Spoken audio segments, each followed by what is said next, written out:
Hola, ¿qué tal? Bueno, el sentido de este video es hacer una introducción al último tema de este núcleo que estamos recorriendo y que tiene que ver con los proyectos pedagógicos alternativos al proyecto político educativo liberal de fines del siglo XIX, principios del siglo XX. Nos vamos a centrar entonces en las críticas que fue recibiendo o nos estuvimos centrando en las últimas semanas en las críticas que fue recibiendo ese proyecto pedagógico liberal, normalizador, que funda nuestro país Sarmiento, pero que se va extendiendo y se va profundizando como la perspectiva hegemónica, tanto en la formación docente como en las escuelas primarias y secundarias. Este modelo fue cuestionado, fue criticado y fueron propuestas algunas alternativas. A lo largo de la semana estuvimos recuperando algunas de ellas, algunas de corte revolucionario, como por ejemplo las de Martí, Mella y Mariátegui, otras que fueron propias o fueron propuestas por los movimientos anarquistas o de origen marxista, que también fueron conviviendo por esas primeras décadas del siglo XX en América Latina. Y en este último peldaño del recorrido de la escalera nos vamos a detener en las propuestas vinculadas con la escuela nueva o escolanovismo, que vamos a plantear ahora de qué se trata esto. Bueno,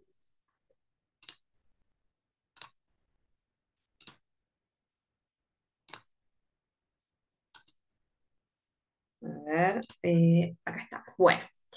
Decía entonces, nos vamos a centrar en las propuestas pedagógicas reformistas que fueron construyéndose de forma alternativa, ¿no? A inicios del siglo XX. Muchas de estas propuestas, o algún grupo importante de estas propuestas, se las conoce genéricamente con el nombre de Escuela Nueva, aunque ha tenido a lo largo de la historia distintos nombres, distintas denominaciones, básicamente porque es un movimiento muy heterogéneo, es decir, no hay una única forma de concebir estas propuestas, sino que hay referentes que han tenido, si bien criterios o principios compartidos, también han puesto énfasis en distintas cuestiones o en distintas tradiciones filosóficas o de pensamiento pedagógico. Y por eso tienen distintas denominaciones. Algunos pedagogos los denominan escuela nueva o escolanovismo a esta corriente. Vamos a ver que hay otros que lo denominan escuela serena, o experiencias que se han denominado también como escuelas unitarias y otras denominaciones, o escuelas activas y otras denominaciones por el estilo. Ahora bien, ¿cuáles son los antecedentes de este movimiento? En primer lugar, lo que hay que decir es que las ideas de la escuela nueva provienen, o mejor dicho, la escuela nueva recupera, retoma ideas que provenían de filósofos y de pedagogos europeos y norteamericanos de los siglos XVIII y XIX. Es decir, no se trata de una recuperación de ideas nuevas, sino que hacia inicios del siglo XX empiezan a retomarse ideas de algunos filósofos o pedagogos como Rousseau, como Pestalozzi y como Froebel. Rousseau, por ejemplo, de Rousseau retoman, por ejemplo, las ideas de individualidad, de libertad, de espontaneidad de la educación, ideas que Rousseau desarrolla en uno de sus libros, que es el Emilio, donde él hace un análisis, una reflexión acerca de la infancia y del lugar que tiene la infancia. Y en ese ensayo, en esa reflexión, recupera esta idea del espíritu infantil como algo puro, que después se va degradando a medida que los niños y las niñas van siendo socializados, y cómo es necesaria que la educación promueva o forme en los principios de individualidad, en los principios de la Revolución Francesa, ¿no? Individualidad, libertad, espontaneidad, recuperando ese niño originario, esa pureza espiritual, esa pureza propia de la niñez. De Pestalozzi, que es otro filósofo, van a recuperar la idea de cómo las ideas y las experiencias se integran en las propuestas educativas y cómo el niño es visto desde una idea de unidad vital del niño. Y finalmente, del filósofo alemán Froebel van a tomar la idea de, de lo que significa la actividad libre y creadora del niño, el valor que tiene el juego y la importancia de la educación estética, es decir, la importancia que tiene el juego y el arte en la formación de los niños y las niñas.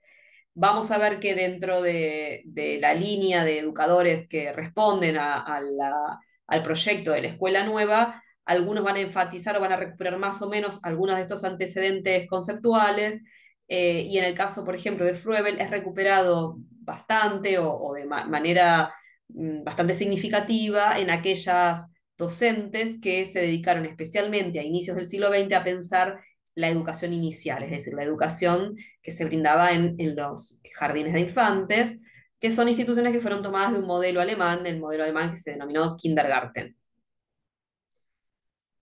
Bueno, decía entonces, la escuela nueva no es un invento sudamericano o latinoamericano, no es una propuesta pedagógica que haya surgido específicamente o propia de América Latina, como muchas otras que sí estuvimos recorriendo a lo largo de esta asignatura, sino que es un movimiento muy heterogéneo de pensamiento y de experiencias prácticas que se dieron en Europa, en algunos países de Europa y en Estados Unidos.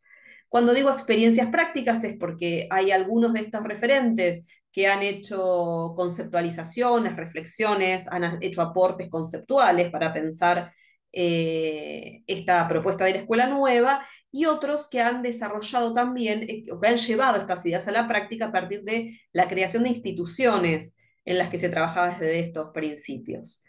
Entre los principales referentes solo los voy a mencionar, no voy a detallar ideas de cada uno de ellos porque sería extremadamente largo, aunque algunos de estos los vamos a recuperar en otros momentos del año, pero podemos encontrar como los principales referentes de la escuela nueva en Europa y Estados Unidos hacia fines del siglo XIX, en este caso, a Ovid de Crowley en Bélgica, a María Montessori en Italia.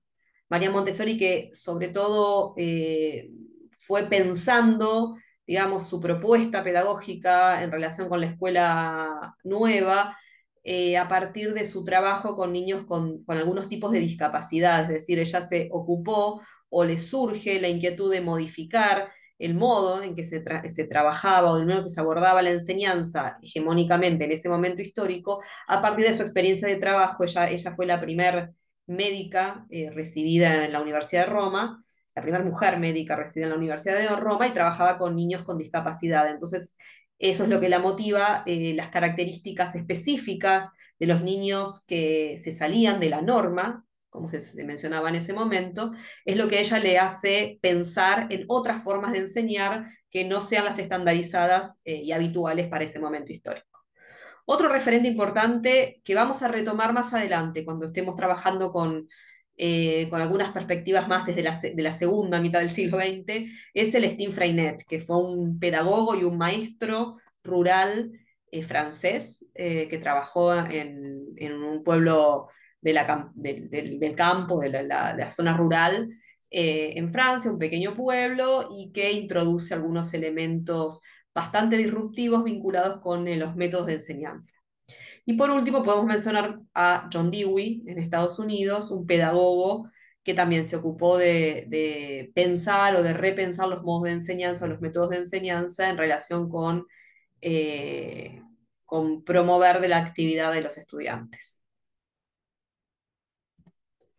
Bueno, ¿en qué contexto surge la escuela nueva en Europa, Estados Unidos, pero ya pensando en en qué contexto empieza a aparecer esto en nuestro país? Bueno, estamos pensando, habíamos dicho, en las primeras décadas del siglo XX, ¿no? En ese momento, habíamos dicho que en las primeras décadas del siglo, primeros años del siglo XX, habían aparecido experiencias anarquistas que habían tenido bastante relevancia, y empiezan por la década del 20, por allí, a declinar esa utopía anarquista que pensaba en una educación política de la niñez que estuviera a cargo de la comunidad, y empieza a imponerse, empieza a tener mayor hegemonía un sistema educativo estatal centralizado y burocratizado.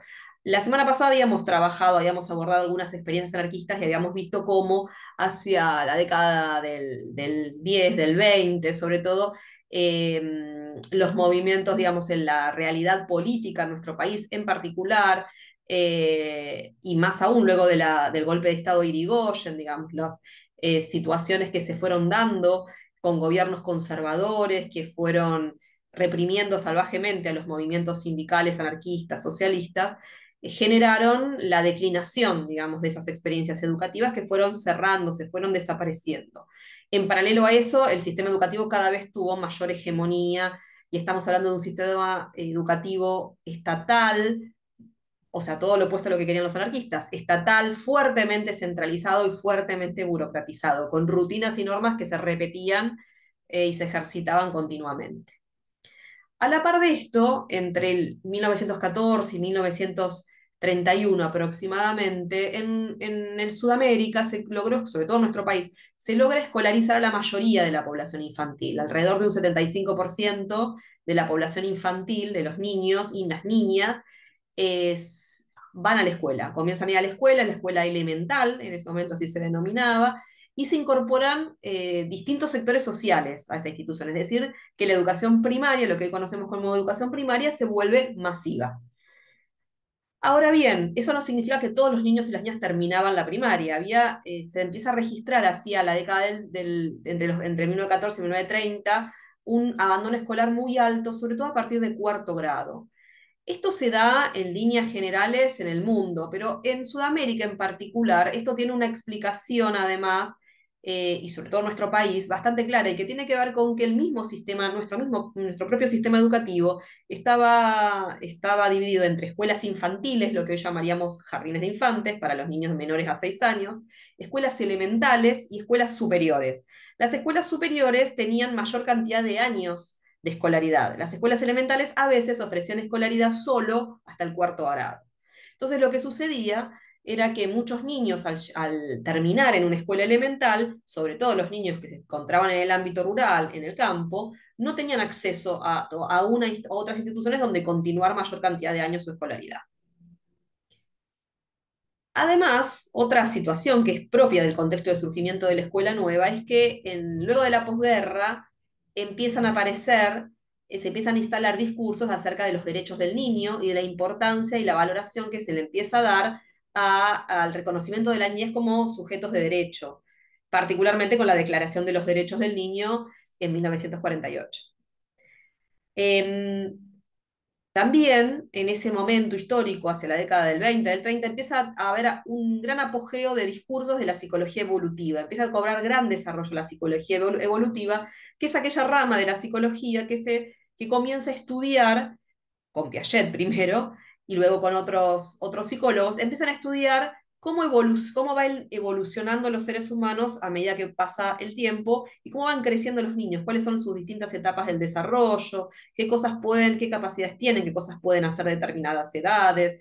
Es el germen que va dando lugar a las reflexiones acerca de la psicología del aprendizaje. También empieza a haber por este momento una visión de la niñez que se caracterizaba por reconocer al alumno a partir de su identidad de niño, ¿no? Que era algo que se quedaba invisibilizado en el normalismo más positivista. ¿Qué quiere decir esto? Que se empieza a reconocer al niño como un sujeto que tiene una identidad particular diferente de la del adulto, con sus propias características. Y además, finalmente, empieza a aparecer por esta época entre los fines de la Primera Guerra Mundial y la década del 30, empieza a haber una gran preocupación por los efectos no deseados, los resultados no deseados de la educación que se venía sosteniendo hasta ese momento. Una educación que se la caracterizaba como adultocéntrica, es decir, centrada en los intereses del adulto y no en las necesidades o intereses de los niños, iluminista y enciclopedista. Podríamos decir que tiene que ver con la hegemonía de una propuesta pedagógica entendida desde la memorización, desde el método único, desde la repetición, y no desde el hacer, no desde el trabajo grupal, no desde el diálogo. ¿Por qué empieza a haber una preocupación por los efectos? ¿Por qué nos preguntamos por los efectos no deseados de la educación que venía siendo hegemónica en este momento histórico? Básicamente porque en este momento histórico se da una Primera Guerra Mundial y además se da una gran crisis económica luego de 1930, o del crack de la bolsa en Estados Unidos, que tiene un correlato mundial, ¿no? En la década del 30. Y esto supuso que muchas personas, muchos pedagogos reflexionan acerca de por qué ha sido posible, por qué la humanidad llegó a un desastre tal como, como el de la Primera Guerra Mundial. Y se empiezan a preguntar o empiezan a plantear que lo que ha fallado es la educación de las personas, porque en este momento histórico, en Europa por lo menos, gran parte de la población estaba escolarizada, había sido escolarizada, entonces empieza a haber una pregunta, si esta población estaba escolarizada y tenían conocimientos, ¿cómo es que han llegado la humanidad a un acto de salvajada, de salvajismo, digamos, tan grande como el que se produce luego de la Primera Guerra Mundial, eh, y también con la crisis económica de 1930. Entonces, bueno, empiezan a aparecer estas preguntas, ¿no? ¿En qué nos equivocamos, básicamente? ¿Y cómo deberíamos educar a las nuevas generaciones para que no se vuelvan a repetir estos acontecimientos? Bueno, ¿cuáles son los principios que se sostienen desde los pensadores, desde los pedagogos y las pedagogas que han suscrito a la propuesta o a las experiencias educativas de la escuela nueva? Bueno, una primera cuestión es que recordemos que estos movimientos son muy críticos de la educación normalista, la educación sarmientina, la educación tradicional que había sido hegemónica, que era básicamente una educación enciclopedista, ¿sí? Es decir, que procuraba desde una perspectiva didáctica comeniana enseñar todo a todos, pero enseñar todo en el sentido de una gran cantidad de saberes sin demasiada reflexión sobre esos, una educación de corte liberal, una educación pensada desde el racionalismo, pensada en la formación de sujetos que sean útiles y adaptables a las sociedades capitalistas, eh, que sea en este sentido utilitaria esa propuesta educativa, eh, propuestas además de corte liberal, ¿no? Esta era la mirada hegemónica de la educación. Entonces, lo que empiezan a aparecer ahora son estas reflexiones o estas experiencias pedagógicas que se sostienen en otros principios. Uno de ellos es esto que hoy mencionaba, que es pensar que la naturaleza de los niños, de las niñas, es completamente diferente a la naturaleza de los seres adultos, de los seres humanos adultos, que son naturalezas más racionalistas y utilitarias. Entonces, desde uno de los principios de la escuela nueva es comprender la especificidad de la naturaleza del niño y no asumir que es un pequeño adulto en miniatura, sino que tiene sus propias características. En ese sentido, también, vinculado con lo anterior, otro de los principios es respetar la personalidad del educando, del estudiante, y reconocer que ese estudiante debe disponer de libertad. Es decir, se le debe dar libertad en su proceso de formación y se le debe dar libertad también para ser activo y no para ser un sujeto pasivo a ser llenado de contenidos por el educador, sino que se reconoce su diversidad, su personalidad, sus intereses, sus motivaciones, sus capacidades. En ese sentido se asume, vinculado también con lo anterior, que cada individuo, cada niño, cada sujeto es diferente, es diverso. Es decir, que la humanidad se define por la diversidad, básicamente. Cada persona, cada niño tiene distintas características, no son todos iguales. Por ende, no se le puede enseñar a todos de la misma manera. Hay que buscar la forma de enseñar respetando esa diversidad de cada sujeto. ¿Por qué? Porque cada sujeto es diverso de acuerdo con la cultura familiar de la que provenga, de acuerdo con su pertenencia a grupos sociales, a grupos de trabajo, grupos religiosos, grupos de recreación, grupos sociales, clases sociales, etc. También otro principio en el que se basa la escuela nueva es que es importante a través de los procesos de enseñanza lograr el aprendizaje simbólico en situaciones de la vida social. Esto es, fomentar en los procesos de enseñanza y de aprendizaje que esas situaciones que se someten a la enseñanza no sean laboratorios que suceden en la escuela y que están por fuera de la vida natural y social, sino que se aprenda de las situaciones cotidianas de la vida social.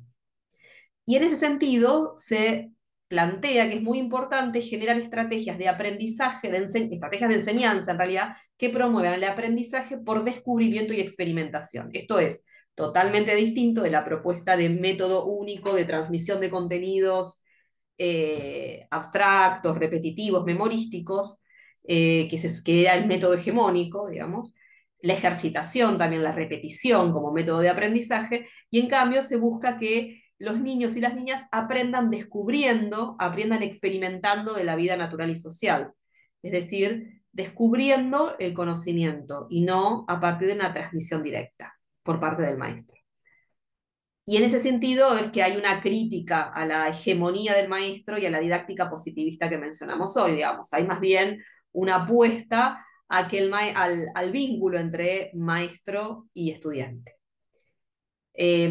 También aparece como otro de los principios generales la idea de la autonomía infantil y del gobierno infantil, es decir, varios de estos pedagogos que se alinean o que se sientan identificados con la propuesta de la escuela nueva, consideran que los niños y las niñas tienen que tener autonomía dentro de la escuela y tienen que participar del gobierno de la escuela, de la toma de decisiones en la escuela. Y también plantean como otro principio la necesidad de que la escuela profundice el lazo social y cultural con la infancia. Es decir, la escuela sería aquella que tiene el rol de relacionar, de vincular a los niños y a las niñas con la sociedad y la cultura a partir de la creación de un lazo entre ambos. Ahora bien, ¿qué críticas se le han hecho habitualmente a este movimiento, el movimiento de la escuela nueva? Eh, Una de las críticas más profundas ha venido de las posiciones anarquistas, socialistas y comunistas que fueron como otras experiencias alternativas al proyecto liberal, ¿no? Porque desde el proyecto liberal las críticas tienen que ver con la anarquía, o luego vamos a ver algunos detalles de esto, pero con la generación de espacios anárquicos de libre pensamiento, que desde una posición conservadora eran mal vistos.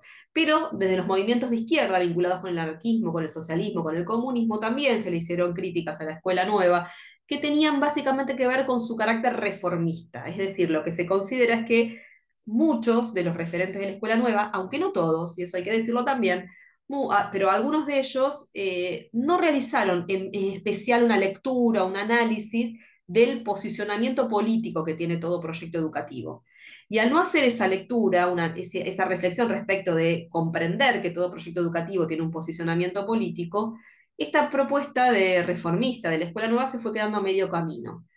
Y en algunos casos fue quedando solo en la reforma de los métodos de enseñanza, de cómo se enseña, y eso hizo que fuera declinando su relevancia a lo largo del tiempo, porque cuando hubo una oleada de gobiernos conservadores, al no haber una lectura de posicionamiento político, de militancia en relación con estas perspectivas, con la necesidad de participar políticamente y entender que la educación aporta un proyecto político, lo que sucedió es que cuando hubo gobiernos conservadores, esos gobiernos intervinieron estas experiencias, en algunos casos echando a los docentes que estaban a cargo de ellas, exonerándolos de su cargo, moviéndolos a otras escuelas, jubilándolos, etcétera, y fueron duramente atacadas en gran medida.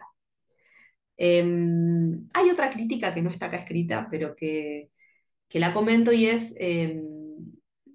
y tiene que ver con, pero es una crítica que no está escrita acá porque no tiene tanto que ver con el movimiento de la escuela nueva en Latinoamérica, sino más bien en Europa. En Europa, una de las críticas que se le hace a las experiencias de la escuela nueva es que fueron en gran medida elitistas, es decir, fueron propuestas educativas que tenían mucho financiamiento, que en algunos casos eran privadas, aunque no siempre, a veces había escuelas públicas con estas características, pero que trabajaron con grupos sociales o sectores sociales más bien clases medias, medias altas, integradas socialmente.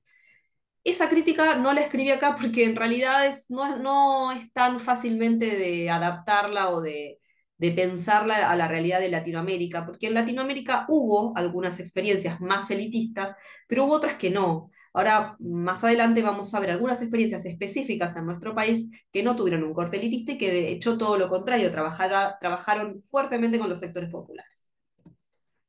Bueno, vamos a recorrer, ahora nos vamos a meter en algunos detalles en relación con tres propuestas que uno podría encuadrar dentro del movimiento de la escuela nueva, aunque tienen sus diversidades. Dijimos, hasta ahora lo que fui diciendo tiene que ver con principios generales, ¿no? Con principios pedagógicos generales del pensamiento de la escuela nueva. Ahora vayamos a ver algunas características particulares de algunos pedagogos que adhieren a este movimiento en nuestro país en particular, en Argentina. El primero que vamos a recorrer o que vamos a presentar es a Saúl Taborda. Saúl Taborda fue un maestro y un pedagogo que generó una propuesta que él denominaba pedagogía comunal, este es el nombre que él le dio, eh, y que llevó adelante en distintas experiencias educativas. Una de ellas, la que fue quizás más criticada o por las perspectivas conservadoras o que generó más ruido, por decirlo así, fue la experiencia que desarrolló como director de la Escuela Nacional de La Plata, es decir, el Colegio Nacional, que depende de la Universidad Nacional de La Plata, ahí por las primeras décadas del siglo XX. Bueno, pero primero vayamos a ver qué decía Taborda. Taborda decía que, y acá vemos que dentro de la escuela nueva hay algunos pedagogos que tienen una perspectiva más revolucionaria, si te quiero, más anclada en una mirada más política, es el caso de Taborda. Taborda decía que las contradicciones sociales, él adhería a perspectivas socialistas, marxistas, decía que las contradicciones sociales son la médula de las sociedades de clases y que entonces todos los dispositivos que tienen las sociedades de clases reproducen esa estructura social, reproducen la desigualdad que es propia de la sociedad de clases, la sociedad dividida en clases. Y que la única forma de generar la transformación social, generar la transformación de esas sociedades divididas en clases, es la construcción política, dice él. Solo con la construcción política se puede pensar, se puede imaginar una educación diferente que contribuya a esa transformación. Entonces él acá plantea fuertemente el rol político de la educación, por eso digo que a no todos les cabe esta crítica que se le hace respecto de reconocer este lugar político.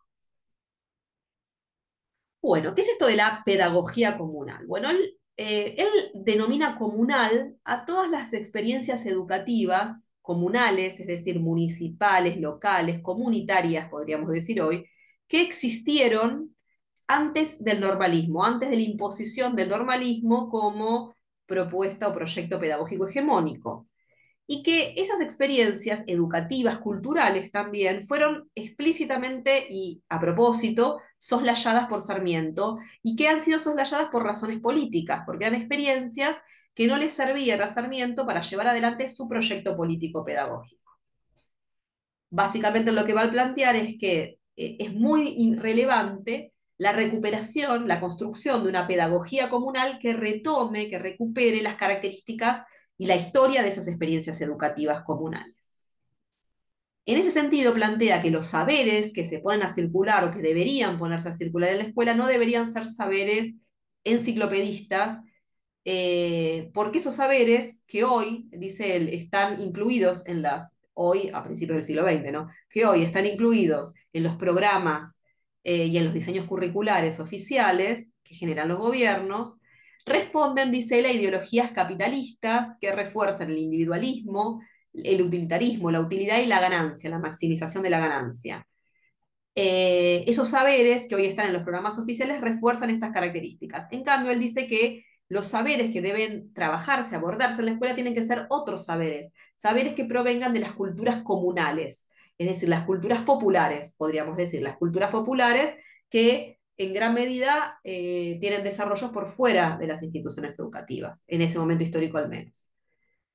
Otra cuestión que él planteaba era de alguna manera criticaba esta antinomia que la educación tradicional genera entre la autoridad del maestro y la libertad del alumno. Digamos, la educación tradicional se plantea sobre una idea de disciplina que básicamente tiene que ver con el disciplinamiento del alumno, con el recorte, con la disminución de la libertad del alumno en pos de la generación de la autoridad del maestro que ejerce a través del disciplinamiento, de la disciplina. Él cree que eso es una falsa antinomia y que en realidad la autoridad del maestro no se juega, ni la libertad del alumno se pone en juego a partir de la idea de disciplina, sino que en realidad él dice, bueno, tiene que haber una idea, él critica fuertemente la idea de disciplina y dice, bueno, la disciplina se construye y se construye o se da, digamos, se da naturalmente cuando hay un proceso educativo en el que estos estudiantes son reconocidos y reconocen al maestro en su autoridad, porque ese maestro les puede proponer situaciones que son interesantes para esos estudiantes. Y en ese sentido no necesita ejercer el disciplinamiento o la autoridad a través de la disciplina. Ejerce la autoridad desde su saber, desde el vínculo que construye con los estudiantes, un vínculo de solidaridad, un vínculo más horizontal. Bueno, también critica en este sentido los programas no oficiales, la centralidad que en los programas tiene la pedagogía oficial, porque dice que en esos programas oficiales se anula a los niños concretos y a los maestros concretos, o a los docentes concretos, se borran las peculiaridades de los niños y los docentes y aparecen generalizaciones que no permiten ver justamente las características particulares de cada sujeto. Y otro principio de su pedagogía comunal es el énfasis que pone en la vivencia y en el trabajo como situaciones de enseñanza, ¿sí? Recuperar las vivencias personales y recuperar la idea de trabajo en el marco de la enseñanza. Bueno, otra cuestión es la participación estudiantil en el gobierno escolar, algo que mencionamos anteriormente en relación con algunos referentes europeos. Taborda también es un animoso, digamos, alguien que recupera con mucha énfasis la necesidad de que los estudiantes participen en el gobierno escolar. Eh, Decía hoy que fue famoso el caso de su breve paso como director por el Colegio Nacional de La Plata. Lo cuento muy rapidito, porque ahí en la bibliografía está también contado. Eh, Taborda es director y en esa gestión que desarrolla en el Colegio Nacional genera muchas innovaciones, entre ellas crea espacios, pero no recuerdo exactamente el nombre, en la bibliografía está escrito, pero crea espacios en los que se hacían, digamos, se tocaba la guitarra, se tomaba bebidas alcohólicas, se hacían fiestas con los estudiantes de las que participaba él particularmente, participaban los docentes. eh, y bueno, fue fuertemente criticado en ese momento por el presidente de la Universidad de La Plata, quien lo echa finalmente, logra que lo echen, porque él decía, bueno, era un espacio donde se estaba malcriando a la juventud, se les estaba enseñando malos valores. Bueno, él creía que los estudiantes y los docentes debían relacionarse de una manera mucho más cercana, mucho más amistosa, y que era importante que los estudiantes también tomaran decisiones en relación con lo que se decidía en la escuela, ¿no? Em, También él tiene una mirada donde piensa que no solo la escuela es la única institución, a diferencia de lo que va a pensar Sarmiento, que es que la escuela y la universidad son los únicos espacios legítimos para la enseñanza y el aprendizaje. Él cree que todos los espacios públicos, sociales y culturales vinculados al medio comunitario son educativos. Le saca esa centralidad a la escuela de ser el único espacio reconocido oficialmente como educativo. Él dice, bueno, todos los espacios comunitarios son educativos. También la escuela lo es, en tanto es una comunidad educativa, él dice, es un espacio educativo comunal, ¿no? Comunitario. Y finalmente plantea que la pedagogía tiene como tarea la formación del hombre político para la vida en comunidad. Es decir, uno de los sentidos explícitos para él de la educación es formar a las personas en su carácter de seres políticos para participar políticamente de la vida en comunidad. Pero, él dice, la política oficial siempre despolitizó lo político en la educación. Anuló los espacios y las culturas de la comunidad y eso hizo despolitizar las prácticas pedagógicas. Esto suena y resuena hoy mismo, ¿no? Donde hay todo un debate, una discusión respecto de la politización de los espacios educativos, la ideologización, esto de estos movimientos con mis hijos no, con los niños no, que tiene que ver con esta crítica a la relación entre política y educación.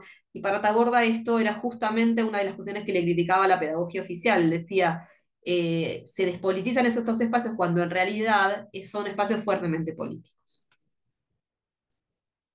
Bueno, vayamos ahora a recuperar otra experiencia, que es la experiencia de Olga Cossettini, que ella denominó o que ella recupera de otra experiencia previa europea, que es la experiencia de la Escuela Serena, así la denomina. ¿Quién era Olga Cossetini? Olga Cossetini fue directora de una escuela, Taborda fue cordobés, era cordobés, trabajó en distintos lugares del país.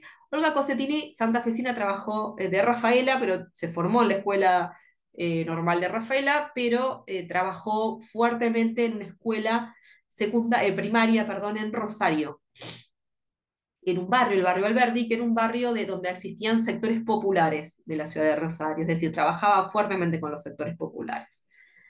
Eh, Ahí en esa escuela, en la escuela rosarina donde enseñaba, trabajaba también con su hermana, Leticia Cossetini. Habitualmente se conocen, muchas veces aparece en la bibliografía en relación con la escuela nueva, la experiencia de Olga y Leticia Cossetini.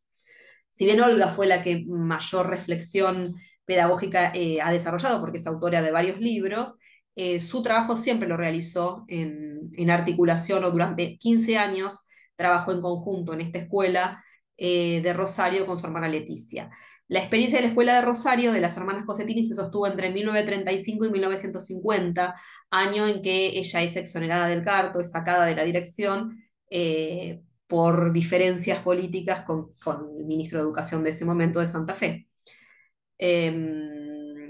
Diferencias políticas que tenían que ver también con el modo en que se trabajaba y se pensaba la educación en su propuesta pedagógica. Olga Cossetini, además de escribir varios libros y de reflexiones pedagógicas, además era una persona, Olga y Leticia, ambas, era una persona muy conectada con grandes figuras intelectuales de la época, que llevó a su escuela a que la conozcan.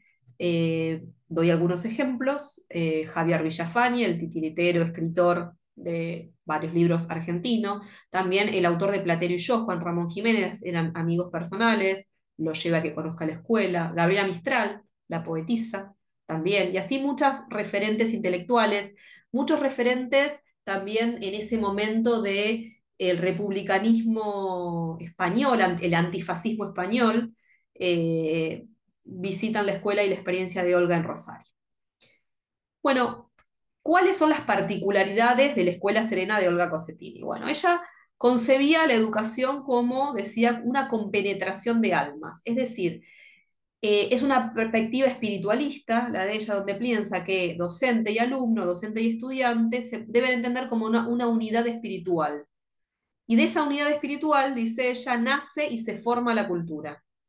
Es decir, ambos, no hay una transmisión de la cultura de alguien, de un educador a un educando, sino que de la relación espiritual entre ambos nace la cultura, dice ella. El objetivo de la escuela para Cossetini es construir el lazo entre infancia y sociedad. Ahí vemos una foto de ella en esa escuela. Bueno, también sostiene su propuesta en varios principios pedagógicos que básicamente lo que hacen es redefinir el vínculo entre educadores y educandos, o pensar que lo central de su propuesta tiene que ver con cómo ella redefine la relación entre educadores y educandos, entre docentes y estudiantes, y además cómo propone nuevos métodos y dinámicas del trabajo escolar. Lo central, tal vez, o lo más reconocido, lo más conocido de su propuesta educativa tiene que ver con una importancia que se le da muy, muy relevante al cultivo de la expresión artística en los estudiantes. Es decir, el arte en la Escuela Serena, en su propuesta de escuela nueva, en su propuesta escolanovista, que ella denomina Escuela Serena, es muy importante en la enseñanza de las artes.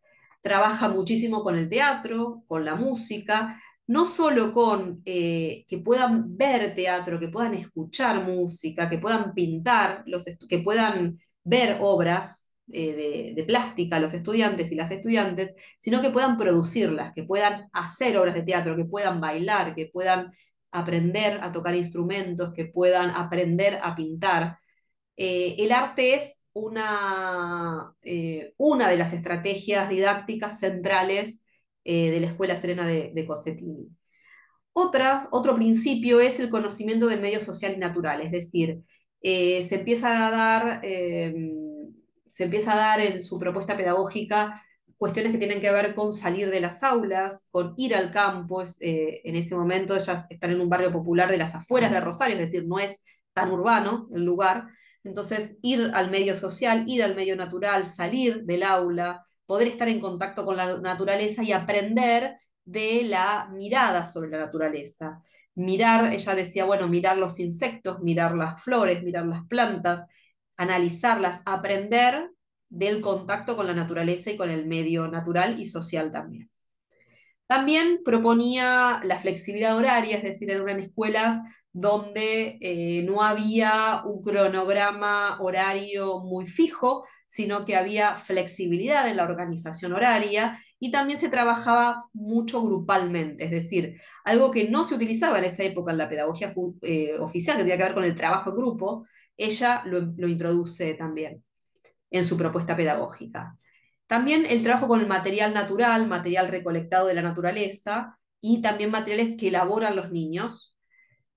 Otro principio pedagógico de la Escuela Serena es la recuperación de los intereses del niño, desde esta perspectiva que hoy decíamos, ¿no? De que para la escuela nueva los niños son sujetos con rasgos particulares, son diversos, hay que respetarlos en su diversidad. Entonces, ella lo que plantea es que para la enseñanza es importante enseñar recuperando los intereses de los niños, lo que los motiva, ¿sí? Lo que les interesa. También rescata el lenguaje infantil y el bagaje cultural de la niñez para la enseñanza de la lectoescritura, de la gramática particularmente. Es decir, no trabaja de una manera memorística la alfabetización, sino que recupera los bagajes culturales de los chicos y su modo de lenguaje para la enseñanza de la escritura y la alfabetización, la lectura y la escritura. También en este sentido que hoy planteábamos, hacen excursiones, trabajan en una huerta, organizan una cooperativa estudiantil, todas estas acciones como fuera rompiendo con la idea de la enseñanza solo adentro del aula, sino que recupera diversas estrategias que hacen que los estudiantes salgan del aula. Ahí, para cerrar con esta idea, voy a recuperar una cita de Olga Cosentini que dice así, dice, no es extraño que la escuela, con su fisonomía actual, deforme y no forme, y el niño se convierte en un ser sin originalidad, sin iniciativa ni dirección, e integra ese mundo mediocre que pesa con grave destino en la sociedad. Es decir, el énfasis que ella pone es pensar en una escuela que forme niños, que sean originales, que tengan iniciativa, que sean autónomos, que sean libres y que tengan la capacidad expresiva, que tengan la capacidad artística, no porque fueran a ser luego artistas, sino porque eso era importante para la formación de sujetos que puedan pensar, que puedan abrirse al mundo y que puedan conocer otros horizontes, ¿no?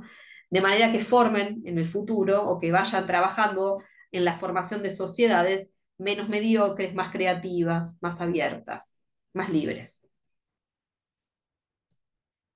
Bueno, vamos con el último referente de la escuela nueva que vamos a recuperar hoy, que es el maestro Luis Iglesias, con su propuesta de la escuela rural unitaria. Luis Iglesias, que ahí lo tenemos en la foto, una foto en sus últimos años de vida, falleció allá por los años 2000, creo que 2008 o 2007 por ahí, no lo recuerdo específicamente, pero fue un hombre que vivió muchísimos años, como 90 y pico, eh, y fue un investigador, fue un pedagogo y sobre todo fue un maestro rural.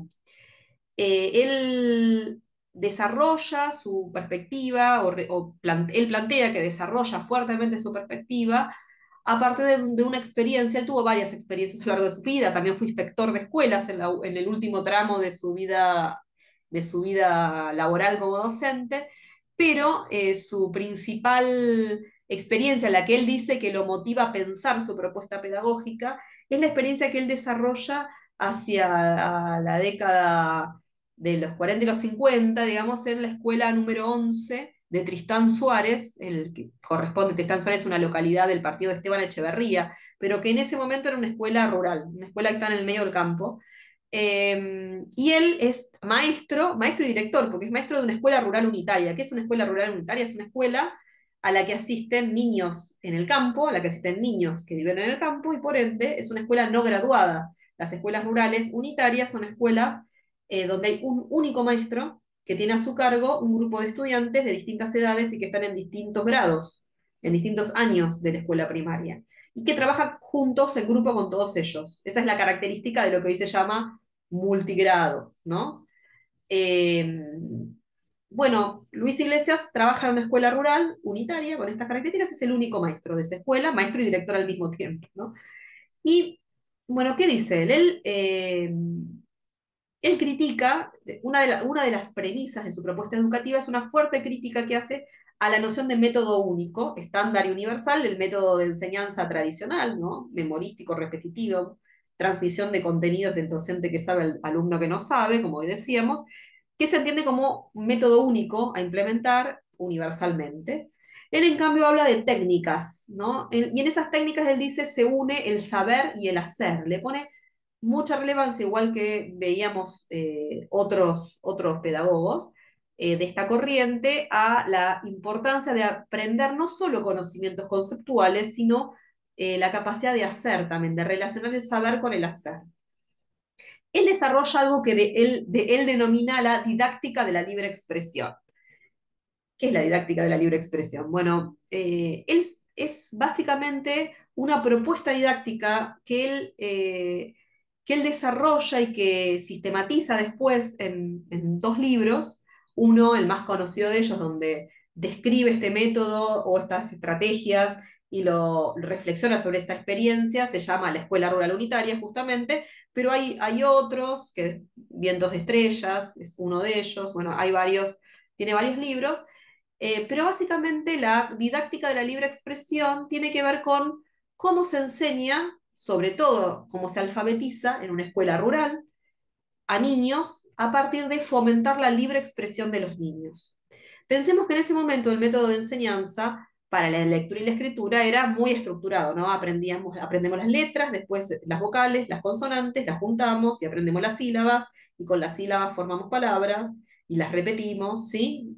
Yo creo que todos deben recordar cómo uno aprendió a escribir así, ¿no? Ma, M con A, mamá es una M, una M, una A, bueno, cómo se construye el lenguaje de esta forma, la escritura y la lectura de esta forma. Eso era altamente regulado, no había libertad para la escritura, para poder desarrollar pensamientos propios. Él introduce una estrategia, una técnica específica que era los cuadernillos de pensamientos propios, no era otra cosa que un cuaderno relativamente grande, en el que cada niño era individual y cada niño tenía la tarea de escribir los pensamientos que tuviera a lo largo del día en su casa, en la escuela, en el recreo, los fines de semana, escribir lo que estaba pensando en ese momento, libremente.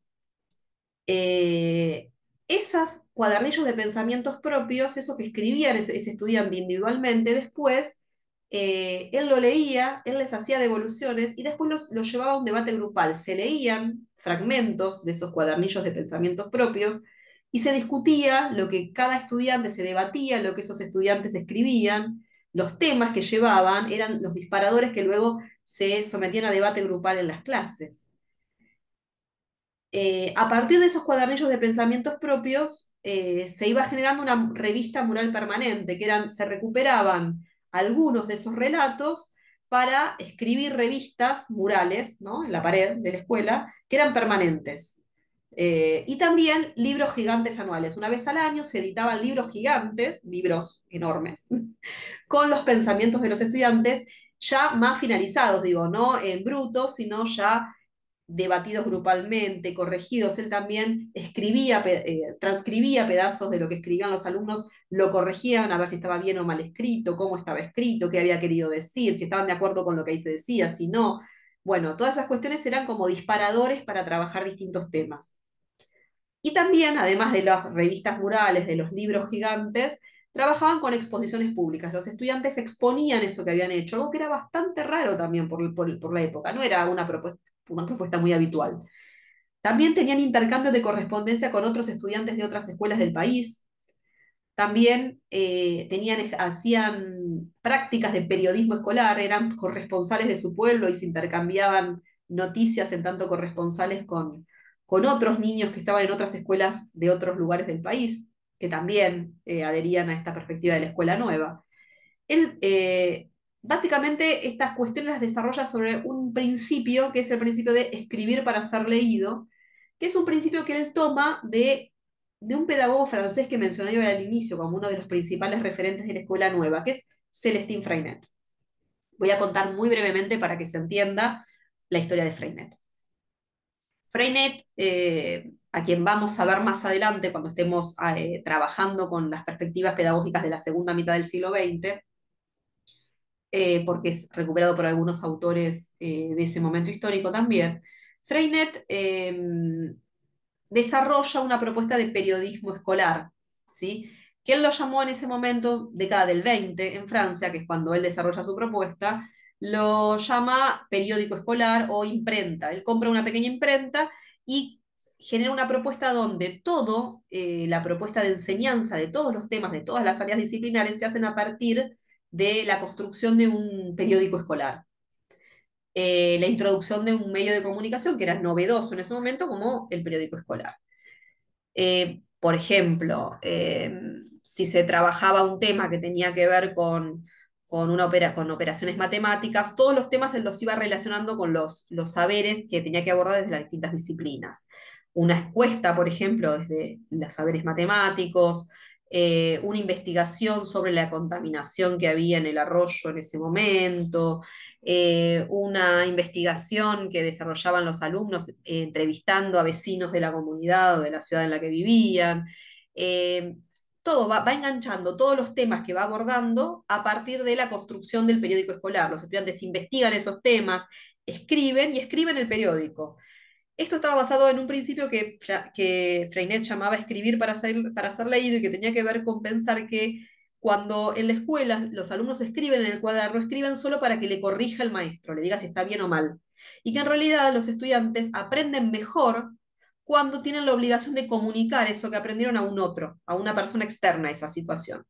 Entonces él decía que con el periódico escolar lo que él lograba es que los estudiantes escribieran y estuvieran motivados para escribir y para investigar y para estudiar, porque tenían que explicarle a otros y iban a ser leídos por otros. No quedaban letras muertas en un cuaderno que nadie miraba más que el maestro para ponerle una nota, sino que la comunidad del barrio, la ciudad, los restos de los miembros de la escuela iban a leer eso que los niños habían producido. Y entonces se le daba otra importancia a esa producción.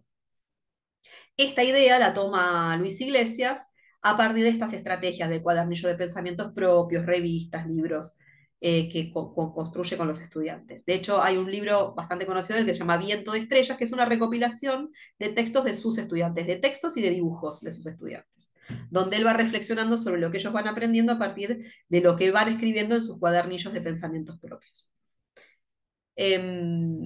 Bueno, también un otro de los principios de Luis Iglesias es que el maestro no es la autoridad suprema y que es muy importante estimular el diálogo en el aula tanto entre pares como con el docente. Es decir, que no tiene que haber una situación de silencio sepulcral donde el docente es el único que habla y el alumno único que tiene que hacer es escribir lo que el maestro dice, sino que es muy importante la enseñanza a partir del diálogo entre alumnos y docentes y entre los mismos alumnos entre sí.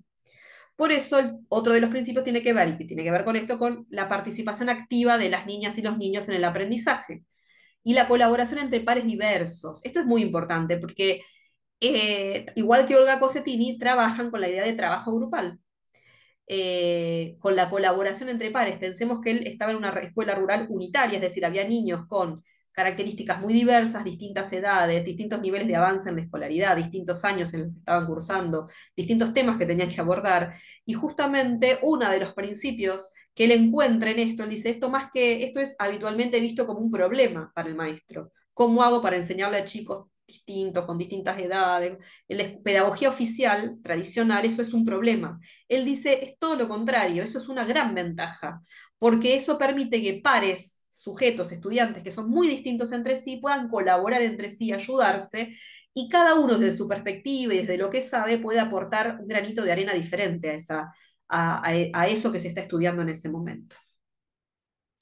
Finalmente, él dice, otro de los principios es que tiene que ver con cómo piensa el rol docente. Él no piensa si bien piensa una participación muy activa del estudiante, no está pensando que el docente es pasivo, sino él dice que el rol docente tiene que ver con la orientación del alumno, es decir, ayudar al niño a investigar, a reflexionar, a comprender las situaciones del ambiente, a introducirle preguntas que lo hagan reflexionar, ¿sí? No se trata de transmitir solamente contenido, sino de generarle preguntas, orientaciones para que el niño pueda descubrir por sí mismo, que pueda investigar, que pueda reflexionar. Bueno, para finalizar vamos con dos citas de Luis Fortunato Iglesias, o Maestro Iglesias como es muy conocido. Dice el Maestro Iglesias, por comparación con lo que es inferior, similar o superior, el niño comprende y prospera. Esta premisa pedagógica, que una y otra vez hallamos en función vital dentro del aula unitaria, todas las edades, todas las capacidades, en una misma clase, simultáneamente, nos previno decididamente contra las tan mentadas ventajas de los grados homogéneos. Como en los juegos, la diversidad en el trabajo escolar no tiene precio. Esto tiene que ver con esto último que decía, ¿no? Él dice, bueno, esta idea de que hay en el aula unitaria, en la escuela unitaria, de niños simultáneamente de todas las edades, con todas las capacidades en un mismo espacio de una misma clase, es una premisa pedagógica que es vital, dice él, y es muy superior a los grados homogéneos, a los grupos escolares homogéneos, porque esa diversidad genera aportes tan distintos que permiten que cada uno aprenda mejor y más. Y finalmente otra frase, otra cita que alumbra otra dimensión del pensamiento de Luis Iglesias, que es este. Él dice, siempre creía en la educación como militancia social, es decir, como un modo de reivindicar el derecho a la libre expresión de los individuos. Es decir, para él la educación también tenía un componente político importante y el aula y fuera del aula también era un espacio de militancia social en pos de la transformación de la sociedad. Bueno, hasta ahí llegamos. Bueno, hasta acá llegamos hoy con esta tercera parte de del abordaje de los proyectos educativos críticos al proyecto oficial liberal de principios de la primera mitad del siglo XX. ¿Cuál es la bibliografía con la que vamos a trabajar en este video? Básicamente es la última parte del texto que vimos de la clase 4 del postítulo de Infod, en el que se desarrollaba el pensamiento de Mella, Mariátegui y Martí. Había una última parte dedicada a Saúl Taborda, esa es parte de la bibliografía, y no vamos a trabajar con otra bibliografía vinculada con estos otros autores que hemos visto, sino que este video va a ser una síntesis de esta propuesta pedagógica, ¿sí? Bueno, quedamos en contacto y nos estamos hablando. Un abrazo.